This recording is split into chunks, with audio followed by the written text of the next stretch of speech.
she married a millionaire for money but found the meaning of love. Hello everyone. Before we begin today's story, I have a small favor to ask.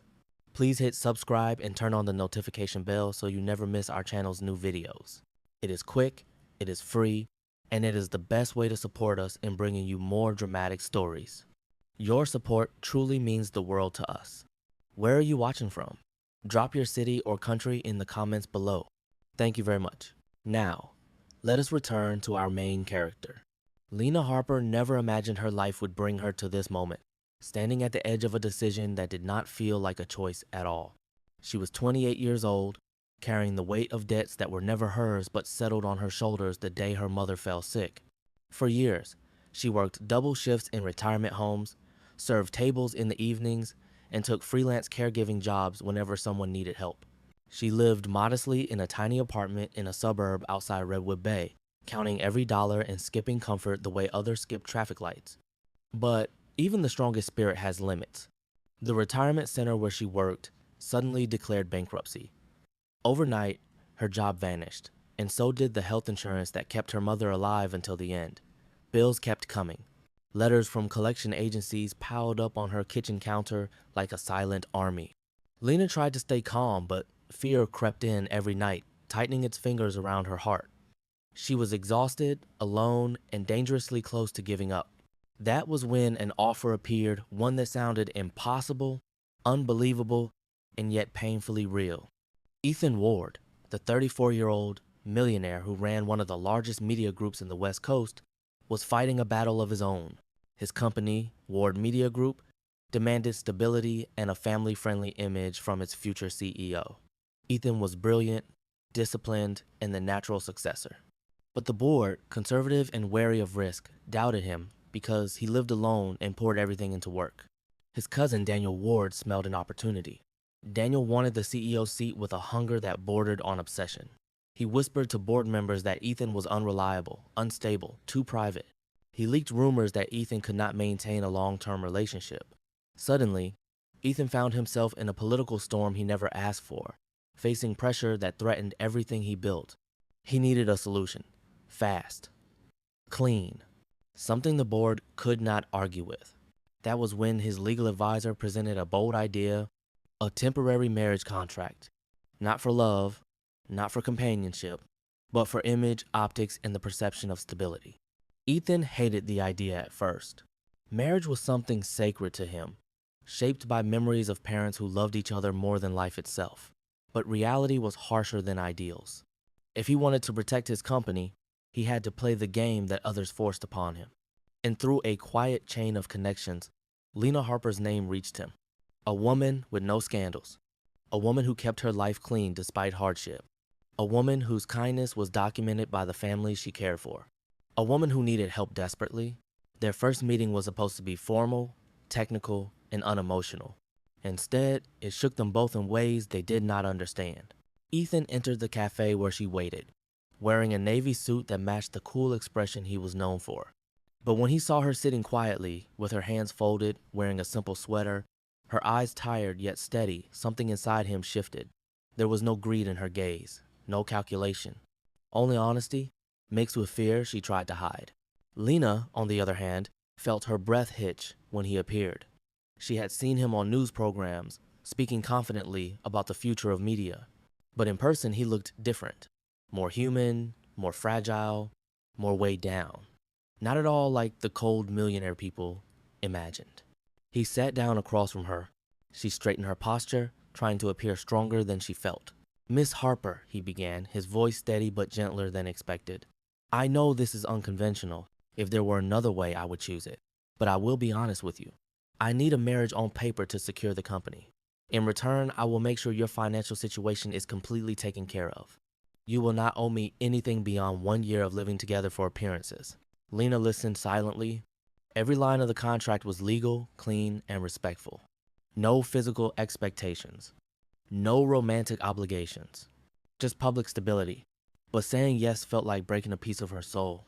Yet saying no meant drowning under the weight of debts she could never outpace. She lifted her eyes and met his. For a moment, the world quieted. Ethan saw kindness, resilience, and a spark of something familiar, something he could not name. Lena saw honesty, loneliness, and a man fighting battles behind closed doors. She inhaled shakily. "Mr. Ward," she said softly, "I do not want to marry for money, but I do not have another path left. If we do this, we do it with respect for both sides." Ethan nodded once. Respect is the least I can promise. Neither of them knew it yet. But this contract, cold, logical, emotionless on paper, was about to open the door to something deeper than either had ever dared hope for. The contract was signed on a quiet Thursday afternoon.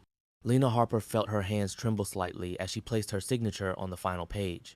Ethan Ward sat across from her in his office, composed and steady, though his eyes carried the same subtle tension that flickered through hers. There was no celebration, no toast, no acknowledgement of the strange milestone they had just crossed. It was simply done, like signing a lease or finalizing a legal agreement. Yet the moment she lifted her pen, something inside Lena shifted. This was real now. She was legally the wife of a millionaire she barely knew. Ethan closed the folder and stood up. "Thank you," he said quietly, as if he understood the emotional cost behind her silence. "This arrangement will not trap you. It will give you space to rebuild." Lena nodded, though her stomach twisted. She had agreed to this because she had no choice. But the reality of living with him, appearing together in public, and maintaining a facade of closeness felt heavier than she expected. A car was waiting outside to take her to the lake house, Ethan's private residence, away from the noise of Redwood Bay. Lena had never lived anywhere with more than one bedroom. The idea of moving into a place that had entire wings felt unreal. When she stepped out of the car at the lake house, the soft glow of the late afternoon sun stretched across the calm surface of the water. The home stood quietly against the trees, designed with clean lines, warm wood, and wide glass windows that reflected the lake like a mirror. A white table set rested beneath the shade of a large tree, its branches spreading out like gentle arms. She could imagine someone sitting there with a book or a cup of tea, watching the world slow down. She wanted to breathe in the peace of the place, but nerves still tugged at her. This was not her home. She was only borrowing it for a year. Inside, an assistant showed her to her room. Ethan had been thoughtful enough to assign separate bedrooms, both spacious and quiet. In her room, she found a small welcome basket with simple items: herbal tea, a soft blanket, a handwritten note from Ethan saying, "If you need anything, ask." It lacked flourish, but he felt sincere. Lena unpacked her things slowly, arranging her belongings in the closet. She opened one of the boxes she had carried from her old apartment, sorting through her memories, old photographs, clothes she had mended again and again, a stack of books she had read during long nights at the hospital with her mother. And then something rolled to the floor. A small chain, silver, cool against the wooden floorboards. Lena froze for a moment, picking it up. It was the necklace she had found years ago on a rainy night, the night she saved an injured stranger on the roadside. She had meant to return it someday, thinking she would see something on the news, some lost item report, some clue, but there had never been a lead. She kept it in her belongings, tucked away, forgotten until now. She placed it on the dresser, intending to tuck it away again later. Not long after, she heard a soft knock on her door. "It is Ethan," his voice came through. "May I come in?" She opened the door, offering a polite smile. He stepped inside, maintaining a respectful distance. "I wanted to check that everything is comfortable for you. If the room is too warm or too cold, let me know. I can adjust the system." His voice held its usual calm, but his eyes drifted briefly across the room and then froze. The necklace glimmered on the dresser, catching his attention like a spark in the dark. For a moment, his breath caught. A subtle shift moved through him, recognition, disbelief, and something deeper that Lena could not name. He stepped closer, almost involuntarily, and lifted the necklace with careful fingers. His thumb brushed the underside of the pendant, where a tiny family symbol was engraved. His mother's symbol, the one she had given him before she passed, the one he thought he had lost forever on the night of the accident. Lena watched his expression change, confusion clouding her mind. "Mr. Ward, is something wrong?" Ethan swallowed, his hand tightening around the pendant as if he were holding a fragment of the past. "Where did you get this?" His tone was not sharp but heavy thick with memory. Lena hesitated. I found it. A long time ago. There was an accident on the coastal road. I saw someone injured. I called for help. After the ambulance left, I noticed the necklace in a puddle. I kept it, thinking I would somehow return it. Oh, the silence that followed was deep and electric. Ethan looked at her with a dawning realization, as if puzzle pieces that had long been scattered finally clicked into place. The girl who saved him that night, the nameless figure he remembered only through fragments of rain and soft eyes, was Lena. But he did not say it yet. The moment was too big, too overwhelming, too fragile to touch. He placed the necklace gently on the dresser, his voice quiet but trembling with newly awakened memory. Thank you for telling me. And he left before she could ask anything else, carrying with him the storm that had just opened inside his heart. The night after Ethan left her room without explanation, Lena could not sleep. She lay awake, staring at the ceiling, replaying the moment he saw the necklace. It felt as though something had cracked open between them, something she did not understand. His expression had not been anger or suspicion. It had been shock, grief, and an emotion she could not name, as if the past had reached into the present and grabbed him by the throat. Lena wanted to knock on his door and ask what the necklace meant to him, but she stopped herself. Their arrangement was built on boundaries, not curiosity. She was here to help him, earn the money she desperately needed, and complete the year quietly. Asking personal questions felt like stepping outside the invisible line they were both trying not to cross. Morning came slowly, its golden light seeping through the curtains. Lena found Ethan in the kitchen, standing by the counter with a mug of coffee. He was dressed in a crisp charcoal shirt, sleeves rolled up to his forearms, his posture straight but his eyes distant. He turned when he heard her footsteps. "Good morning," he said, his voice calm, almost overly controlled. "Good morning." A quiet stretch between them, thick with unspoken questions. Lena moved to make tea, still unsure whether she should mention the necklace. Ethan seemed equally unsure if he should bring it up. He cleared his throat. "I wanted to go over the schedule for this week," he said, shifting to business-like tones. "There is a board dinner on Friday. They will expect us to attend together." Lena nodded, gripping her mug with both hands. "I will be ready." He watched her for a moment too long for simple professionalism. She felt it, the weight of his gaze, but she did not look up. After breakfast, Ethan left for work. Lena wandered through the lake house, trying to settle her nerves. The house was quiet, peaceful, but she could not shake the memory of his expression the way he had held the necklace, as if it carried his entire childhood in its metal frame. To calm herself, she stepped outside onto the back terrace. The lake shimmered under the late morning Sunday, a light breeze rustled the leaves of the large tree near the water. Beneath its shade stood the white table set she had noticed the day before. The chairs were simple but elegant, arranged in a way that invited someone to sit and breathe. Lena found herself settling into one of them, pulling a paperback novel from her pocket. It felt safe here, quiet, like a small pocket of hope. She started reading, letting the sound of the water soothe her, when she heard footsteps approaching behind her. Ethan stopped a few feet away, his expression unreadable. "I needed some air," he said, though he clearly came because he had seen her sitting there. She closed her book gently. "You can join me if you want." For a long second, he did not move. Then he pulled out a chair across from her. His gaze drifted to the table, then to her hands folded around the book. He seemed hesitant, conflicted. Finally he spoke, his voice low and unguarded. "That necklace, it belonged to my mother." Lena's breath caught. "I am so sorry. I did not know." He nodded slowly. "It is not your fault. It was lost during a very difficult time in my life. I never expected to see it again." Lena looked down, guilt and sympathy swirling in her chest. "I should have tried harder to return it." "You did more than enough," he said quietly. "You saved my life that night." Her eyes lifted sharply. "I did?" He looked at her fully then, the morning light catching in his eyes. "Yes, I did not recognize you immediately. But when you told me about the accident, things became clear. You were the one who pulled me out before the paramedics arrived. You stayed with me even though you did not know my name. Most people would have driven past. You did not." Lena felt warmth rise slowly through her chest, mixed with disbelief. "I just did what anyone should do." "Not everyone would," Ethan replied. "And I never forgot the feeling of that moment. I remembered a pair of eyes. Calm, focused, kind. Silence settled again.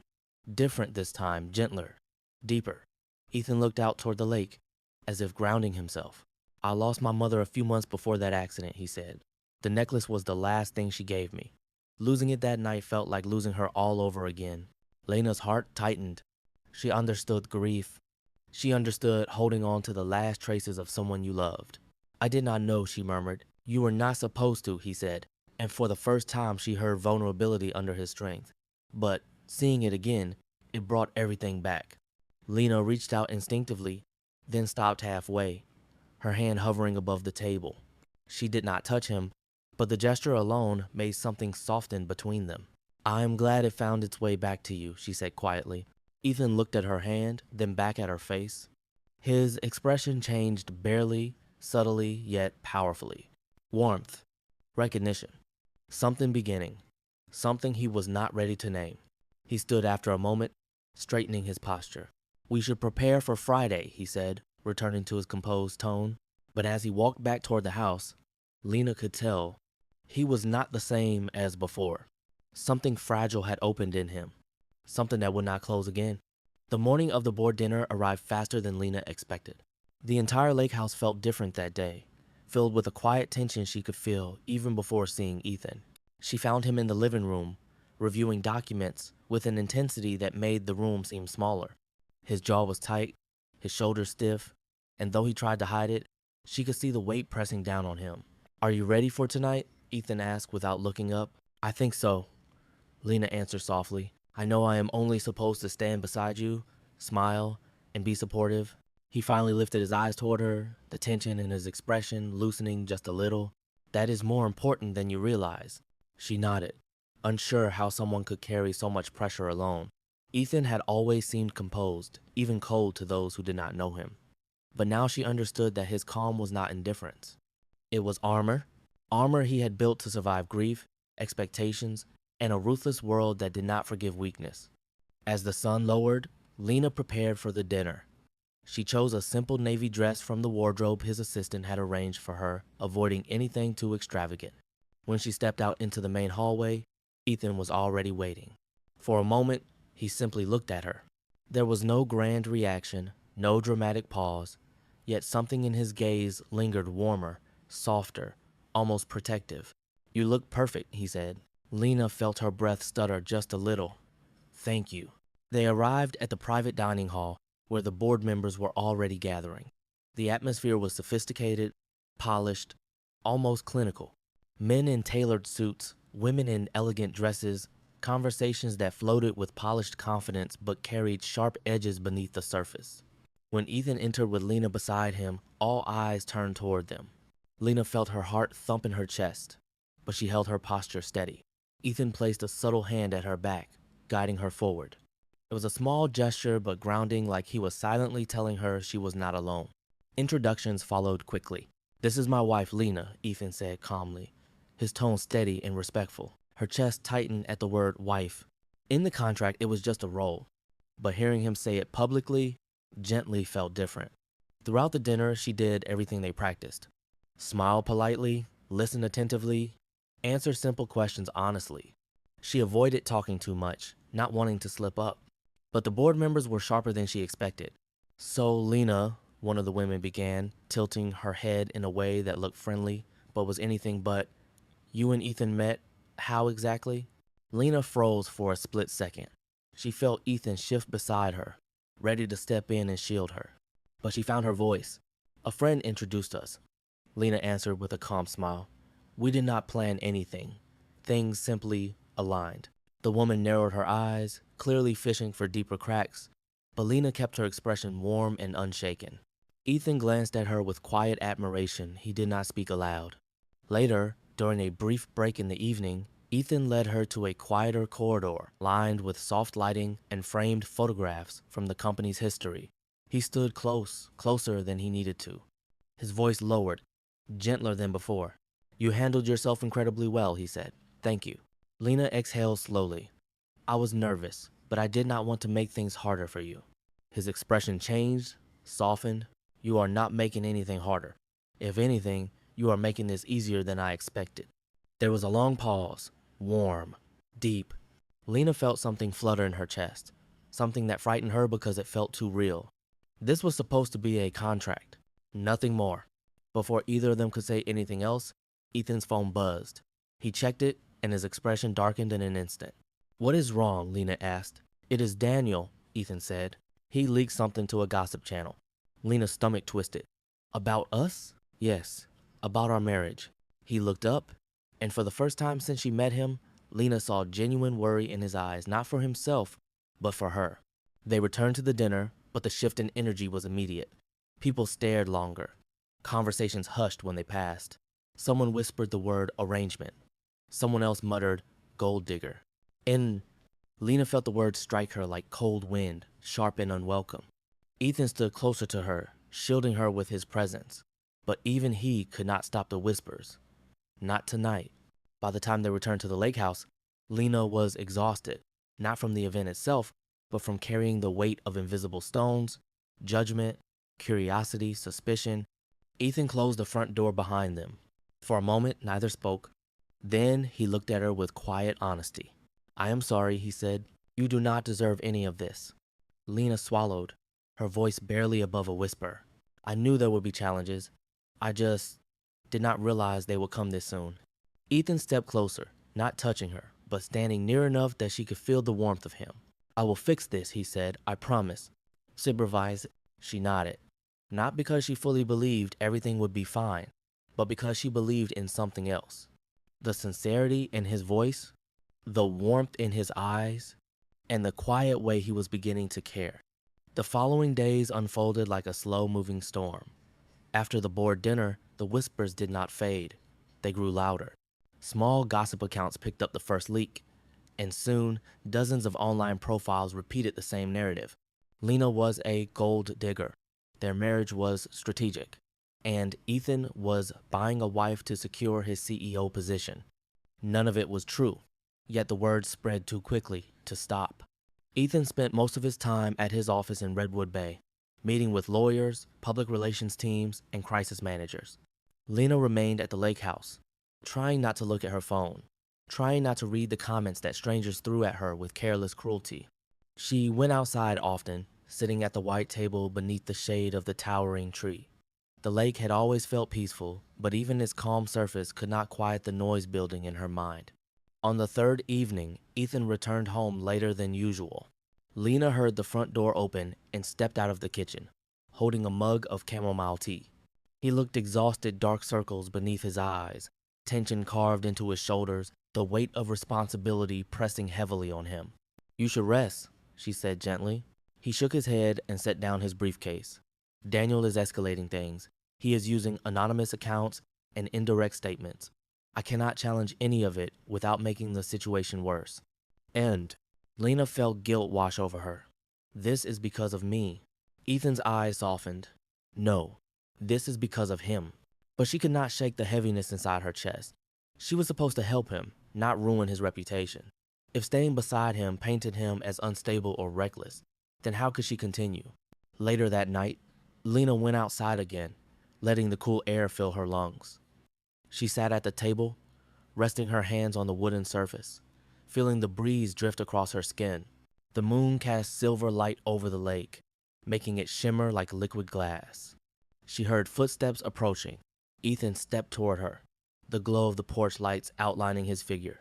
He held 2 cups of hot tea, offering one to her. "You should not be out here alone," he said. "I needed to breathe." He took the seat across from her. For a moment neither spoke. The silence was not heavy. It was simply real, the kind that spoke more truth than words could. Finally, she lifted her eyes. "Ethan, maybe it would be better if I step back. Just until things settle." His jaw tightened instantly. "No," she blinked. "I only want to protect you. And I want you here," he said firmly. The quiet between them deepened, stirred by the way he said those words. He leaned forward slightly, his voice quieter now. "You have done nothing wrong, Lena. I do not want you punished for something you did not choose. But you are being punished because of me," she whispered. "It is not because of you. It is because of someone who wants to break me," Ethan answered. "And I will not let him use you to do it." Her heart thumped at the gentle fire in his voice. She looked down at her hands, unsure how to navigate the emotions forming inside her. After a long moment, Ethan reached into his pocket and pulled out the silver necklace. He turned it slowly between his fingers, the engraved symbol glinting in the soft moonlight. "You brought this back to me," he said, his tone softer than she had ever heard it. "You returned something I never thought I would see again." Lena swallowed. "It was just an accident that I found it." "Accidents do not usually feel like fate," Ethan replied. She held her breath. It was the first time he had allowed the word fate to enter their conversation, and it stirred something fragile inside her. Before she could answer, Ethan's phone buzzed on the table. He glanced at the screen, and his expression hardened. "It is the board," he said quietly. "There is an emergency meeting tomorrow morning." Lena's stomach dropped. "Because of the rumors?" "Yes, they are questioning my fitness again." He paused, looking at her in a way that made her chest tighten. "Daniel is pushing for a vote. He wants them to suspend me." Lena felt her breath catch. She had known things were bad, but this was worse than she imagined. "What can you do?" she asked. Ethan hesitated, then answered honestly. "I have evidence, but it is not enough. Not yet, and the board will not wait." He ran a hand through his hair, frustration breaking through his composed exterior. "I cannot protect the company and protect you at the same time if this continues." A cold realization crept into Lena's heart. She finally understood the impossible position he was in. The kindness he tried to show, the loyalty he tried to uphold, the weight he carried alone. She stood, her hands trembling slightly. "I will not let you lose everything because of me." He rose instantly. "Lena," she stepped back, shaking her head. "I need to think. Please, just give me tonight." Ethan's expression was raw, unguarded. "Do not make any decisions alone." End. But Lena had already made one. Not out of fear, not out of obligation, but out of something deeper, something she had never expected to feel toward him. She turned toward the lake, unable to look at him as she whispered, "I do not want to be the reason you fall." The night air carried her words across the still water, leaving Ethan standing in the quiet darkness, realizing with a painful clarity that he was more afraid of losing her than of losing his position. And for the first time, he understood. This contract marriage was no longer a contract at all.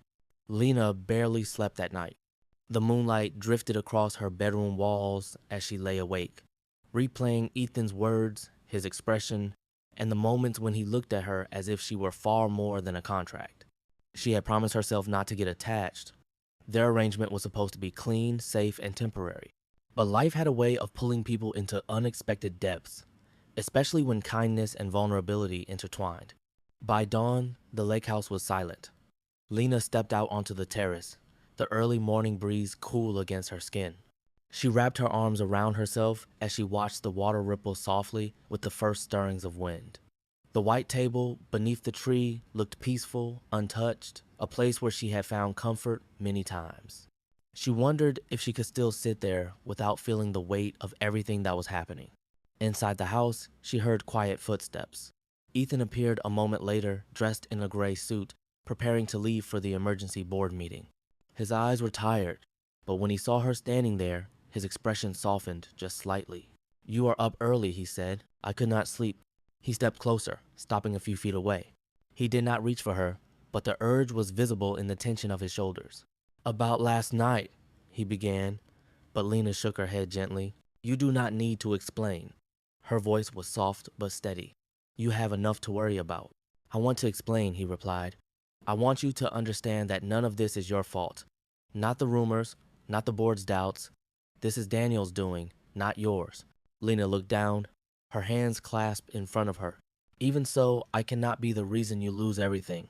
Ethan exhaled slowly, frustration flickering across his features. "You are not a reason for loss, Lena. If anything, you are the only part of my life lately that feels steady." The sincerity in his voice made her chest tighten. She blinked away the emotion rising behind her eyes and nodded. "You should go. They are waiting for you." For a moment, he hesitated, as if he were fighting the urge to say something more, something deeper. But he finally turned toward the front door. "If anything happens, if you need anything, call me," he said. "I will," she whispered. He left, and the lake house fell silent once more. As the morning stretched into afternoon, Lena found herself pacing the hallway, unable to shake the dread building inside her. She tried reading, cleaning, even sitting at the white table under the tree, but nothing calmed the storm within her. She felt responsible for something she never asked for.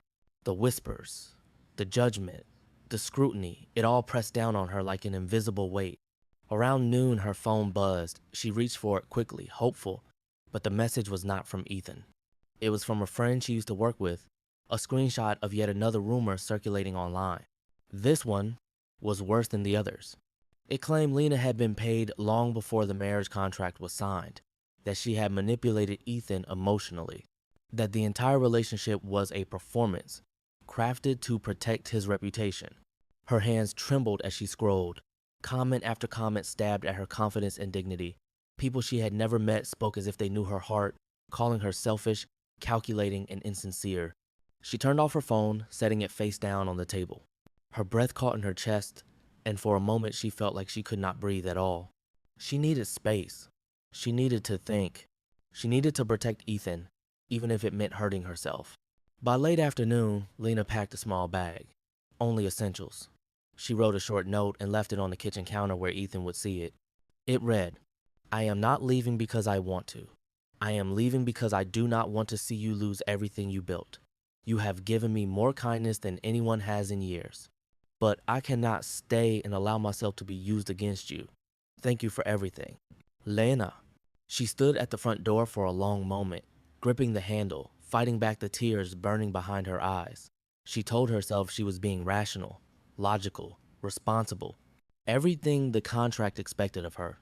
Yet her heart ached in a way that felt far too real for a marriage that was supposed to be pretend. When she finally stepped outside, the cool air wrapped around her. She walked down the pathway toward the main road, each step heavier than the last. The further she got from the lake house, the more empty she felt. Somewhere behind her, the house stood silent, unaware it was losing the warmth she brought into it. Hours passed before Ethan returned home. The moment he opened the door, something inside him felt wrong, like the air had changed and the house was missing a heartbeat. He called her name once, twice. No answer. Then he saw the note on the kitchen counter. His breath left him in a harsh, broken exhale. For a moment, he simply stood there, staring at the words she left behind, as if they were a wound carved into paper.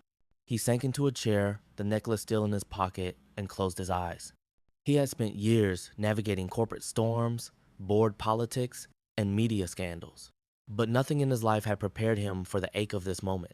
For the first time, he realized that losing his company would hurt, but losing her would destroy him. Ethan did not sleep the night Lena left. He sat in the silent kitchen, her note on the table, the necklace in his hand, and a storm of emotions tearing through him in ways he could not control. The world had always expected him to remain composed, calculated, sharp, but nothing about losing her felt manageable or rational. It felt personal. It felt like failure. It felt like grief. By sunrise, exhaustion etched the edges of his eyes, but he forced himself to go to the office. The emergency board meeting was scheduled for 8 o'clock sharp. The entire building buzzed with tension the moment he walked through the doors. Daniel was already there, wearing a smug expression that barely hid his anticipation. He shook hands with board members, whispering in hushed tones, portraying himself as the calm successor ready to restore order. Ethan entered the conference room without acknowledging him. The glass-walled space overlooked Redwood Bay in morning light, but he barely noticed. His mind was on Lena, wondering if she was safe, wondering where she went, wondering if she believed he would simply accept her disappearance. The meeting began immediately. "We have all seen the rumors," said Margaret Hayes, one of the senior board members. "They are escalating. This marriage situation has become a liability to the company." Daniel leaned forward, his voice smooth and falsely concerned. "We cannot allow instability at the top. For the sake of our investors, we need a leader the public trusts." A few board members nodded. Others shifted uncomfortably. Ethan saw the shift in the room, the doubt, the hesitation. They did not know the truth. They only knew the headlines. Ethan looked at them one by one. Then he stood. "I want to address these rumors directly," he began, his voice steady. "Not with apologies, not with excuses, but with facts." He placed a folder on the table. Inside is evidence that the anonymous accounts spreading these stories are tied to a network funded by an outside party, a party with personal motives. He turned his eyes toward Daniel. For the first time, Daniel's composure cracked. Ethan continued, I have traced the digital fingerprints to a shell company created 6 months ago. That company has financial ties to an investment group Daniel contacted during the last merger. The same group that benefits if my position is weakened. Over. Gasps floated around the table. Papers rustled. Someone whispered, "Is this true?" Daniel tried to speak. "This is absurd. You cannot prove—" "I already did," Ethan said calmly, "and the cybersecurity team has confirmed the findings." Daniel's face turned red. "You are twisting the facts." Ethan's jaw tightened. He could withstand the attacks aimed at him. But when Daniel dragged Lena into the fire, that was the line he should never have crossed. "You manipulated the media," Ethan said. "You weaponized my personal life. And you targeted my wife." There was a pause. A long one. The kind that shifts the air in a room. Finally, Margaret cleared her throat. "Daniel, you will step outside." Daniel was escorted out. The door closed behind him. The board turned back to Ethan. "Why did your wife leave, Ethan?" Another member asked gently. He swallowed hard. "Because she believed staying would cost me everything. Because she thought she was protecting me. Because she never wanted any of this." He realized then how deeply her absence hurt. The words trembled with truth he could not hide. "I did not marry her to gain power," he said quietly. "I married her because it was the only option that kept the board from tearing apart the company during a vulnerable time.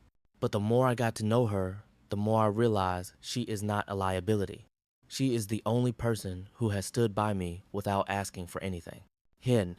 There was silence again, but this time it felt different. Softened, human. The board excused themselves for deliberation. Minutes stretched into nearly an hour. Ethan waited, hands clasped, mind elsewhere entirely. When they returned, Margaret spoke. "Ethan Ward, the board unanimously agrees that you will remain in your position and retain full authority as Chief Executive Officer. Daniel is suspended pending investigation." Relief washed through the room, but not through Ethan. Because the first thing he felt was not victory. It was the hollow ache of knowing Lena was not there to hear it. He left the building as soon as the meeting ended. The moment he reached his car, he opened her note again. His chest tightened. She thought leaving was a solution. She thought removing herself would lighten his burdens. She did not understand that she had become the only part of his life that made any of it worth fighting for. Ethan drove straight to the lake house. The moment he stepped inside, the emptiness felt sharper. The room where she used to sit under the tree looked painfully still. He walked through the house, searching for any trace of her warmth. And then he made a decision. A simple one. A necessary one.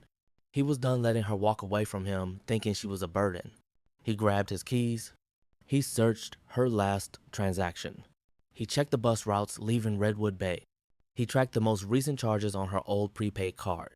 He would find her, not because the contract required it, not because the board needed it, but because losing her had already proven something he had refused to admit. He did not want a wife for appearances. He wanted the woman he had accidentally fallen for. He wanted Lena, and he was going to bring her home. Lena Harper arrived in Redwood Bay with nothing but a small suitcase and the hope that disappearing quietly would solve the storm swirling around Ethan. She checked into a modest motel near the bus terminal, the kind of place with flickering lights and worn carpets, where the silence was heavy and the nights felt longer than they should. She sat on the edge of the bed, staring at the floor. Leaving the lake house felt like tearing out a part of herself she did not know existed. Every time she closed her eyes, she saw Ethan's expression when he held the necklace, when he defended her, when he looked at her like she mattered more than the world believed. But she had convinced herself she was doing the right thing. She repeated it over and over. "He will be better without me. He will recover faster. He will keep his position." It should have reassured her. It did not. Back at the lake house, Ethan's car pulled out of the driveway with a surge of determination he had never felt before. He called her phone. It went straight to voicemail. He drove through Redwood Bay, checking the small places she might find comfort, asking shop owners politely if they had seen her. Most had not.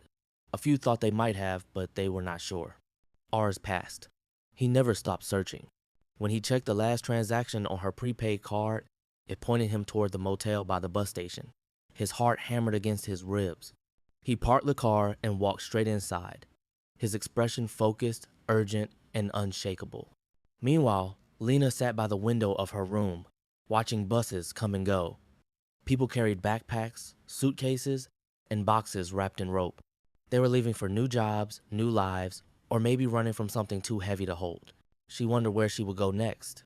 She wondered if she had the courage to leave Redwood Bay entirely. A soft knock at the door pulled her from her thoughts. She froze. Another knock. Lena, a voice called quietly, steady, familiar. Her breath caught. Ethan? She stood up slowly, her heart pounding.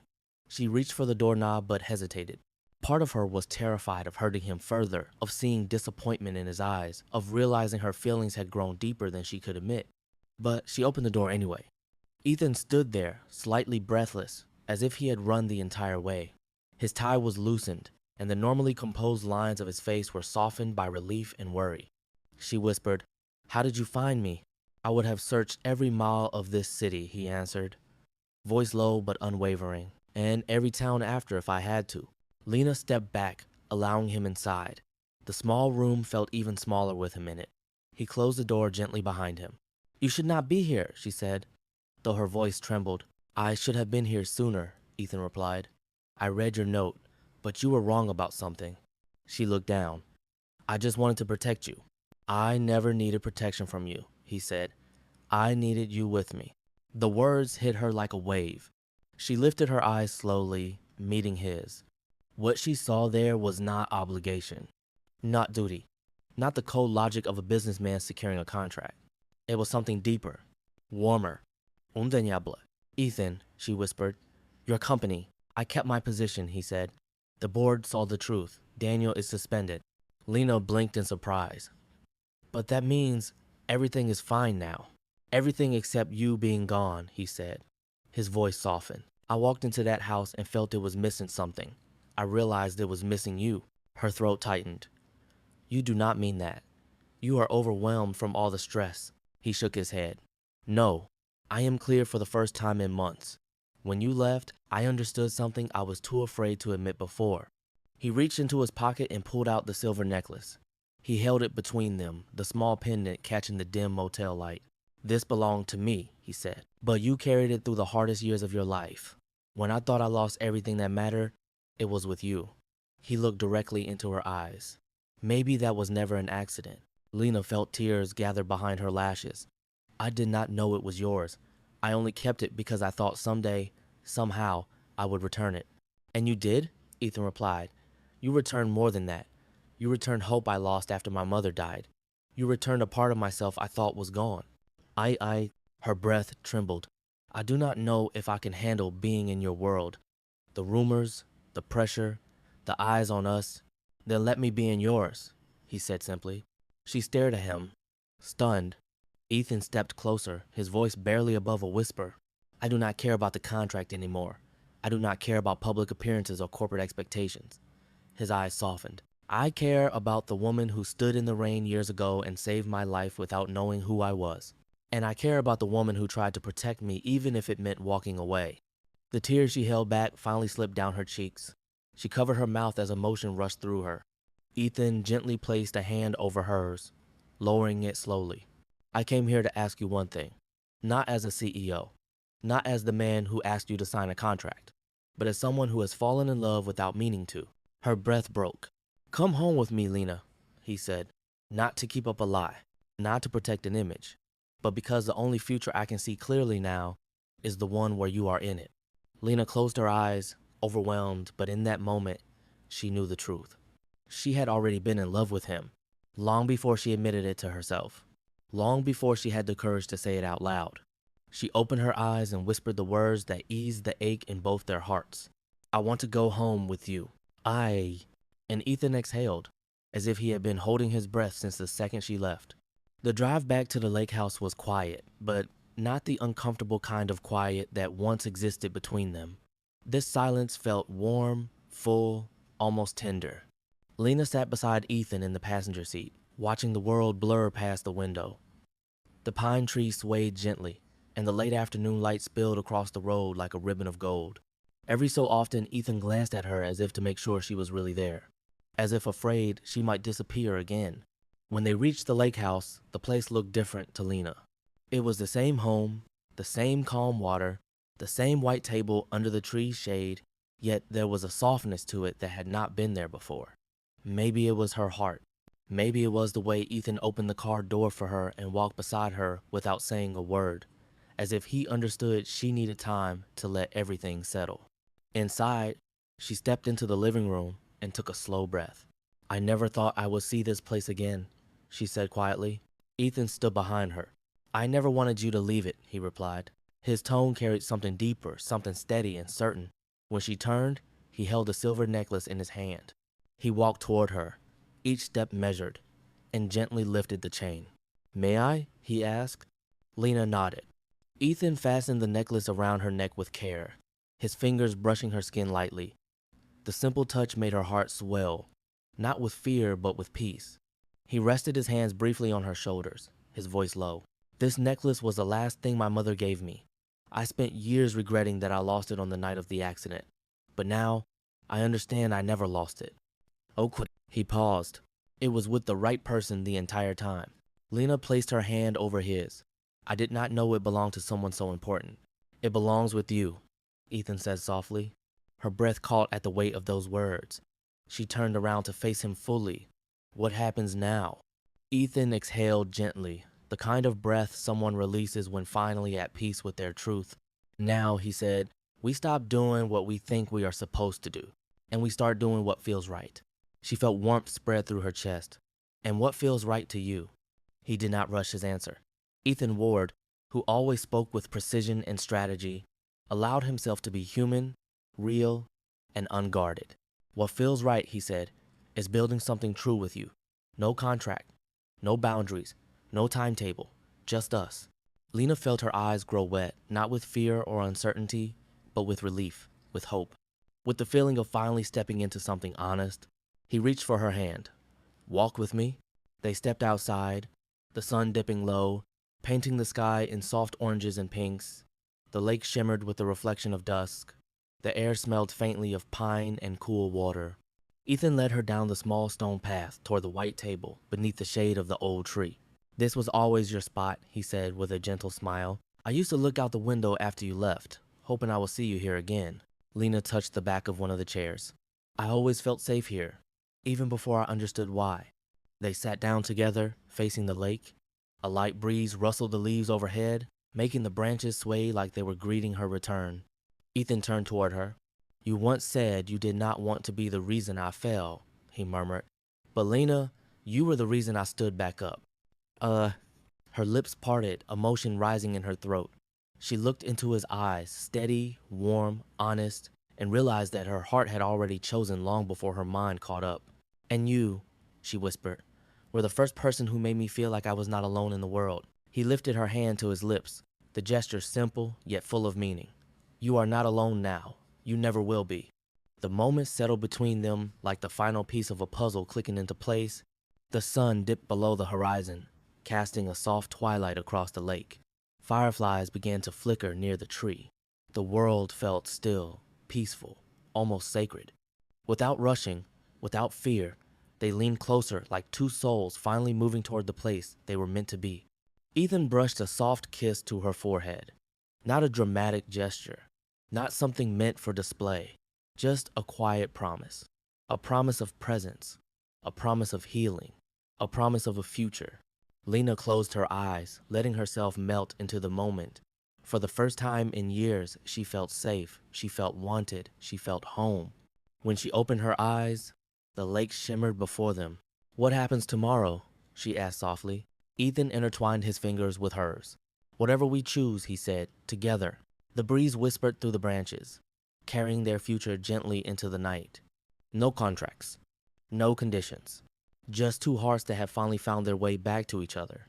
And under the shade of the old tree, beside the calm lake, they began the first real chapter of their love.